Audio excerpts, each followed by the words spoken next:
नवी मुंबईतील रबाळे येथे पलक आणि रोहित 10वीमध्ये शिकत होते. मुलगा रोहित हा रबाळेमधील तर मुलगी पलक ही घणसोली येथील रहिवाशी होती.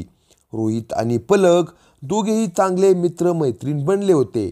वाढतं वय होतं, त्यातही मोबाईलचा वापर म्हणून कुठेतरी आपल्यालाही गर्लफ्रेंड असावी असं रोहितला वाटू लागलं आणि त्यानं 10वीत आपल्याच वर्गात शिकत असणाऱ्या पलकला प्रपोज केला.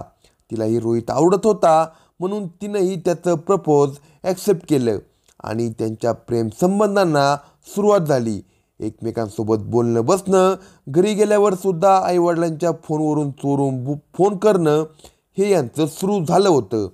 दोघेही एका शाळेत इयत्ता 10वीमध्ये शिक्षण घेत होते, त्यामुळे त्यांची रोजची भेट होत होती.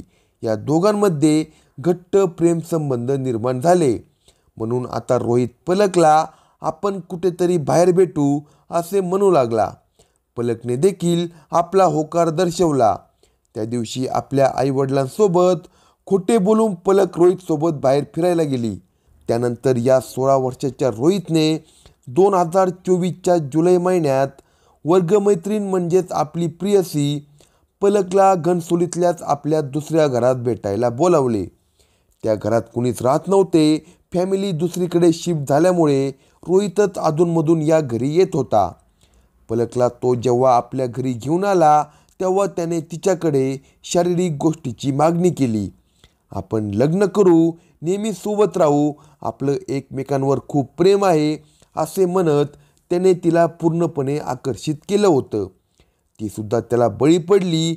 आधी प्रत्येक गोष्टीस नकार देणारी ती तो जवळ आल्यावर बरोबर त्याला प्रत्येक गोष्टीला होकार देऊ लागली.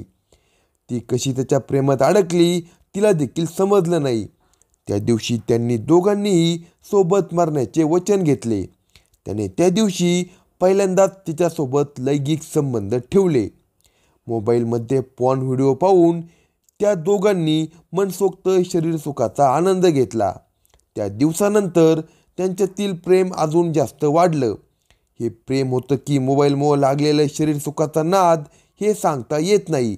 कारण आता वेळ मिळेल तेव्हा हे दोघेही त्या घरी जायचे आणि जोरदार शरीरसंबंध करायचे.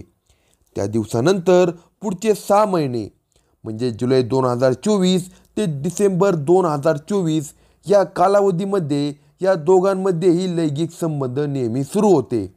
10वीचं वर्ष होतं. मुलगी अभ्यासानिमित्त तिच्या मैत्रिणीकडे अभ्यासाला जाते असाच तिच्या घरच्यांचा समज होता.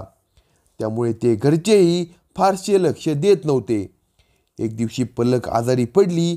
तिच्या पोटात खूप दुखू लागलं. त्यामुळे ती 2-3 दिवस शाळेत न जाता घरीच राहिली. 10वीचं वर्ष म्हणजे महत्त्वाचं वर्ष, जीवनातील महत्त्वाचा पहिला टप्पा आणि यामुळे शाळेतून गैरहजर राहणं योग्य नव्हतं. म्हणून पलकला लवकर बरं वाटावं त्यासाठी तिच्या वडिलांनी पलकच्या आईला पलकला हॉस्पिटलला घेऊन जायला सांगितलं. आपल्या मुलीचं पोट मोठं दिसतंय. आईच्या मनात थोडा संशय निर्माण तर झाला, पण आपल्या मुलीच्या पोटात जास्त दुखायला सुरुवात झाल्यामुळे त्या आईने तिला घाईतच महापालिकेच्या दवाखान्यात तपासणीसाठी नेलं. डॉक्टरांनी तिची तपासणी केली तेव्हा त्यांची मुलगी पलक 21 आठवड्यांची म्हणजे 5 महिन्याची गरोदर असल्याचं डॉक्टरांनी सांगितलं. मुलीच्या कुटुंबासाठी ही घटना अत्यंत धक्कादायक होती. मुलीच्या आईची तर पायाखालची जमीनच सरकली. पलकच्या आईला तर काय करावं आणि काय करू नये हेच थोडा वेळ समजत नव्हतं. त्यानंतर आईने पलककडे विचारपूस करायला सुरुवात केली. तेव्हा पलकने वर्गातल्या आपल्या मित्राने आपल्यावर अत्याचार केल्याची माहिती दिली. आपण ज्याच्यावर प्रेम करतो त्या रोहितने मला लग्नाचे आमिष दाखवून माझ्यासोबत गेल्या 6 महिन्यांपासून बळजबरीने शारीरिक संबंध ठेवले असे पलक आईला रडून रडून सांगू लागली. मुलीने सगळा प्रकार सांगितल्यानंतर आईने आपल्या मुलीसह रबाळे पोलीस स्टेशन गाठले आणि रोहित विरुद्ध तक्रार दाखल केली. यानंतर पोलिसांनी पलकवर लैंगिक अत्याचार करणाऱ्या अल्पवयीन मुलाविरुद्ध पॉक्सो कलमानुसार गुन्हा दाखल करून पुढील कारवाई सुरू केली. पण मला असे वाटते चूक तर दोघांचीही असेल, तर गुन्हा फक्त एकट्या रोहितवरच का दाखवला? प्रेम जर दोघांनीही केलं मग एकटा दोषी मुलगाच का? खरं तर हे 15-16 वर्ष हे किशोर वय असतं. त्यामुळे या वयामध्ये मुलांच्या शरीरात आणि विचारात बदल होत असतात आणि यातच हे लैंगिक आकर्षण देखील असतं. खरं तर रोहितने पलककडून लैंगिक संबंध ठेवण्याची परमिशन मिळवली होती. तेव्हाच तर त्यांच्यामध्ये हे सगळं घडलं होतं. खरं तर या किशोर वयामध्ये आपल्या पालकांनी आपल्या मुलासोबत खंबीरपणे उभं राहणं खूप गरजेचं असतं. जर आत्ताची मुलं आईवडिलांना समजून घेत नसतील तेव्हा आईवडिलांनीच आपल्या मुलांना समजून घेऊन त्यांना सगळ्या विषयांची माहिती देणं खूप गरजेचं आहे. गरोदर मुलीच्या शरीरात होणारे बदल समजायला तिच्या आईला 5 महिने लागले. खरं तर यातच खूप काही दडलं आहे. पैसे कमवण्याच्या नादात हे लोक खूप बिझी असतील आणि जेव्हा चूक लक्षात येते तेव्हा समोरील मुलाला दोषी ठरवलं जातं. आता रोहितवर लागलेला गुन्हा आणि त्याला एकट्याला दिलेला दोष योग्य आहे का? खाली कमेंटमध्ये सांगायला विसरू नका.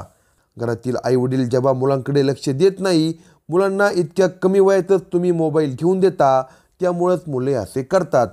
चूक तर दोघांची असेल तर शिक्षा देखील दोघांनाही हवी असे मला वाटते. तुम्हाला काय वाटते खाली कमेंटमध्ये नक्की सांगा. ही घटना नवी मुंबईमध्ये घडली आहे. संस्कार हे बालपणापासून द्यायला सुरुवात करावी, अन्यथा नुसते पैसे कमवता येतील, नीतिमत्ता येणार नाही. खरं तर चूक कोणाची नसते, वयानुसार संस्कार द्यायचं कमी पडतं. काही शिकायला मिळालं असेल तर नक्कीच या व्हिडिओला लाईक करा आणि कमेंट करून नक्की सांगा चूक फक्त एकाची की दोघांची. आणि अजूनही आपल्या चॅनेलला सबस्क्राईब केलं नसेल तर कलम 302 या मराठी चॅनेलला लगेच सबस्क्राईब करा.